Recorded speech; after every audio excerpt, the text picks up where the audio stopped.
every April 1st, I make a phone call to this gentleman, Tony Gazzana, who hired me back in 1991, and he was the owner and general manager of WRJN and our FM station at the time, too. And he hired me. And then I did something very horrible. On April Fool's Day, I played a joke on him that really upset you at the time, didn't it? Before you knew it was a joke.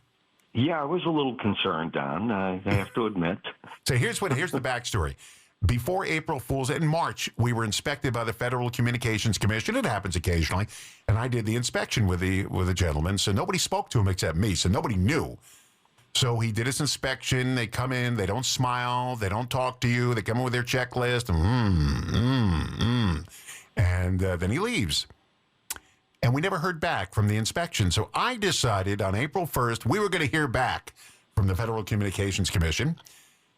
And I found some old letterhead here from the FCC, and I made a blank sheet, and I typed out this really impressive-looking letter from the Federal Communications Commission, and it said, pursuant to field test number blah, blah, blah, blah, blah, on this date, these are the following things we found wrong, and we're levying a fine against WRJN, and it was, what was the name of the company? It was, what was the name of the company, though? I forgot. I'm still traumatized. Anyway, levying a fine of $15,000 against the company. I put it in a FedEx envelope, sealed it, made it look like a FedEx delivery, and stuck it in your door mailbox on the door. Mm-hmm. And then I'm waiting. We had a lady who worked here, and I'm waiting for her to come in, and I knew she was going to snoop and look it through your mailbox. And I'm watching through the window of the studio. Yes! And she calls you immediately to tell you she got this FedEx envelope from the FCC, and she reads it to you. And what was your reaction when you first heard it? Well, I think anytime the federal government steps in with a fine and threatens your livelihood, it was a little disconcerting for me, Don. And by the way, I have to admit, I think that was fraudulent, and I think the window of prosecution is still open on you. No, statute of limitations is 7 years. That's why I'm able to talk about it. Not on these federal offenses there, Don. Okay, especially tampering with the mail. He's absolutely right. Mr. Rosen, we're at the door. Thank you very much, David. No, if I was you, I would have fired him right on the spot. But wait a second, it gets better. It does get better because at the end I said, "Pay up. I don't want to hear any sappy stories from you," and I signed to the FCC, whatever. And then he knew it was a joke. You come into the radio station and you hold a meeting with all the employees to tell them they're taking a pay cut because you have to pay for this fine. Remember that? Now at this point, of long faces. Right, you know it's a joke at this point. And after they all heard that their pay is being cut by 50%, we all had a good laugh on it. That's the only April Fool's joke I've ever pulled in my life. I don't know what possessed me to do it, but I thought, well, we didn't hear from the FCC. I bet you Tony would be upset if he got a nasty letter from them. And we've been reliving this for 25 years, Don. Yeah, we still talk about I always let him know on April 1st about the joke, because it's the only one I ever pulled. And I thought it was pretty good. He got the results, and we had a good laugh on it. Tony had to go to therapy for about 2 or 3 years afterwards. He saw a psychologist. He just couldn't deal with the trauma from the joke. But you got to admit, it was fun. And here's the outcome.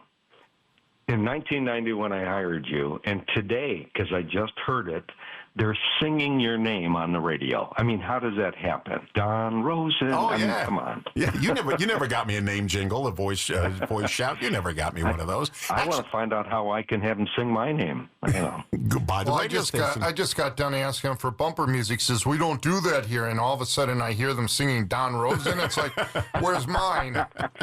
I didn't ask for it. It was given to me.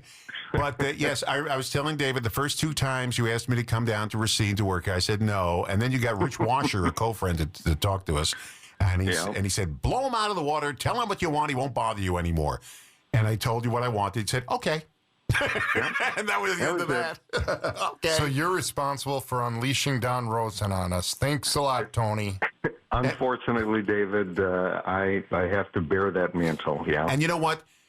I've been very fortunate with this company. I went through so many owners here, and each owner really let me do, not what I wanted to do, but didn't give me a hassle on when they said, we have to do this.